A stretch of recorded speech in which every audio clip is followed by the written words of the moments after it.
Aleykümselam. İmanç kechikib gap qilolmaysa, seni saqlab tamog'im bertamdiqa. Ko'ramizmi? Uyga yurib opamning aytgan tomog'idan ozroq yeb keldim degan adash. Opamning aytgan tomog'ini yemisam, ko'ngil yerim bo'lib qoldi. O'zimni ko'nab qopdimi? Haras adash. Aytgan opamga telefon qilib, ahvol so'rab bak xush qilibsa, yana bir rahmat juma sana. Arzmaydi adash. 2 kunda bir telefon qilib o'zimni ko'nab qopdiman degina. Xuddi o'zimni absurlar so'zlashgandek bo'lganman. Rahmatli opam hayot bo'lgan bo'lsa, men savoshlik vafodorligimni yetkazib olgan bo'lsam degina. Odam degan xomishlangan bandikan adash. Bu vaqtida qadrga yetmaydi ekanmiz. Ketgandan keyin pushaymon qildik ekanmiz. Nima ish qilib beraldim degina adash. Sen chiq yaxshi adash. Kunda yo'qlaysa, holiga yetsa, bu jihatda biz sening qulog'ing sumu qo'yib bermaymiz juma.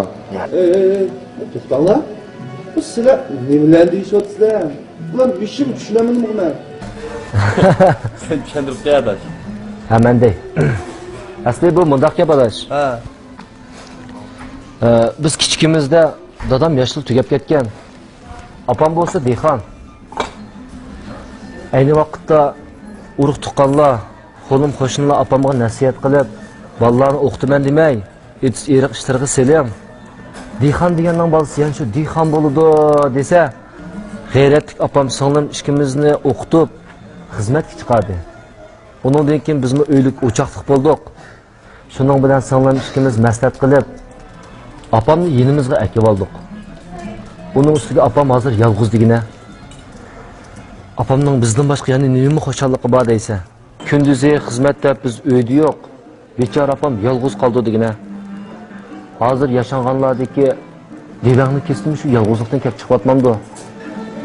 Shunga ozroq vaqtim chiqsalar opamga telefon qilib turma. Bir kunda bir vaqt bo'lsa dikkida uyga yurib tomog'ini yeb kelma. Uning ustiga salomdakmishlar yaqin og'inamga telefon qilg'izib ahvol so'rab turma. Buni o'zim bilmas kisilib olaman. Kechda uyga qaytgan chig'imda bechora opam, "Voy bolam, u do'sting telefon qilibdi, bu do'sting telefon qilibdi" deb shunday ko'ngillik mungdishib olamiz. Cho'nglar bizga tabarik emasmi? Bu yig'ib aytganda hammasi ko'ngil masalasi degina. Bu vaqtida qadrga yetmayotganmiz. Ketgandan keyin tuproqqa beshimizni qo'yib, ming pushaymon qilgan bilan bekor ekan. Yigitdek gap qilding adash. Menmi opam bu vaqtda qadrgini bilmabdi ekanman. Ketgandan keyin shunchalik pushaymon qildim-ku. Men aldirash degan mushu og'zimga nechini uratsam o'rni kamidi-ku adash. Undaqni deb ketma jinim adash. Bo'ldi. Çay içili adaş bir kaç yıklat salganda qilma.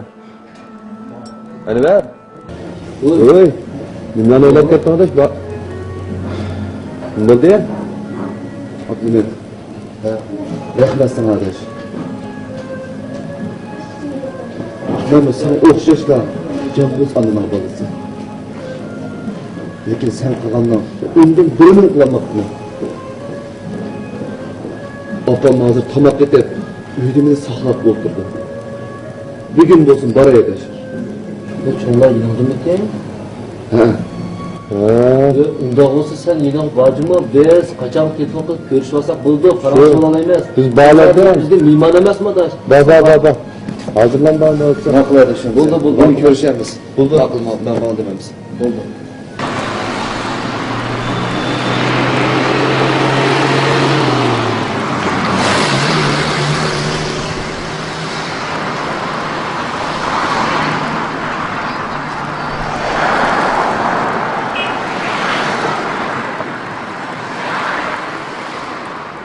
Canım ana, bir uyda turib seni her kuni yolg'iz qo'yibotdim.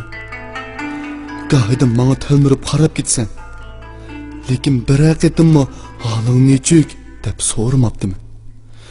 Kechlari ayolim balam bilan televizor ko'ribdiman. Telefon o'ynab o'ltiribdiman, bir haqiqatim yeniga kirib, "Nima ish qilyapsan ana?" deb holingni so'ramabdim. Tasaddibi uyga telefon urib qolganimda telefonni sa'ib qolsang ayolimga bergina yo balamga ber deb sening ko'nglingni ayashdim unutibdiman. Netchirat yurtga bog'im keldi desang, nima bor o sahroda bo'ldi qila deb gapimni shig'iga uribdiman. Ayolimga balamga necha ret soğuk aptıman. Bir haqiqatimmi anam qo'limga qarab qolarmi deganni o'ylamabdiman.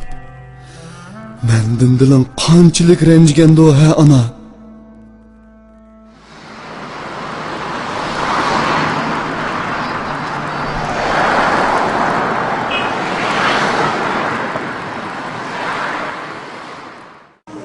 Anvarmi aldirab man diye idoramizni savoqsiz vafodor yigitni yana birisi ko'paydi de. Ha deb vaqtda. Anvar bilan men bir ishxonada men telefon qilgan anadan yana birisi ko'paydi degan gap. Shu. Ko'zdan ayırgan Xudoyim hasidan ayırmaptı deb üzümden anısından ayrılgan bilen etrafımda anamga o'xshash past sifat analar yana nurg'un turibdi adaş buna. To'g'ri deding adash. Bizmi telefon o'ynab vaqtimizni isrof qilgandan ko'ra shu vaqtning ichida ota-onalar telefon qilib paranglashib tursak, mungdishib tursak, million hashtag topolmaydigan savobga erisha olamiz juma adash. Rost deding adaş. Hey, senmi ozroq vaqtimni chiqarsan. Men ozroq vaqtimni chiqarib Anvarning opasi yindi bo'lgandan keyin birga yo'qlab kelmamdoq. To'g'ri deding adaş. Men Razi opam bilan telefonda ko'rishib yemay, aytlik sinuvigim bor men juma. Bo'ldi adash, bo'ldi. Opam seni ko'z qancha xushab ketdi. Salom bolam meni yo'qlab kelibdi deb, necha kun ig'izdan tushamaydigan bo'ldi-da. Opa, Ha bolam. ben qaytib keldim opa. Voy, do'stlarim bilan tamoq yeyman, tushdi kelmayman deyaptim. Sizning aytgan tomoqingizni yegim kelib qaytib keldim jinim opa. Yaxshi bo'pti, yaxshi bo'pti. Assalomu alaykum. Ha, men shu. Qanday ahvolingiz bolam? Rahmat. Hozir Anvarjon büyük tamoq yegili kelib ekandik. Sizlar birlik kelsanlarchi, birga tamoq yeb ketatdinglar. Ma'qul. Rahmat bolam, rahmat. Vaqtinglar yetsa, chiqim kelinglarjimi? Xo'sh. Kimga opa? Sening og'inang Abdumat bilan Abdusalom ikkisi mendan ahvol so'rab telefon qildi. Yo'q opa. Opa, Bolam. kelib o'tiring. Opa, siz bilan maslahatingizga ish bordi. Men idoradan ruxsat olsam, ikkimiz jutqi bir berib kelsak bo'pti-ku. Bolam sen aldirash tursan. Opa, bu xizmat degandan qisib tugmaydigan ishga. Uzun bo'ldi. Sizning jutqi bag'im keldi desangiz, men ancha ko'nglishmabman opa. Bo'ldi. Men ruxsat olay. Atigan yo'lga chiqaylik. Ma'qul. Aras opa, tamoq etdingizmi? Qo'sqonbek ichib ketdi jinim opa. Voy tamoq etdim bolam. Hozir sanglar men sep chiqay. Ma'qul.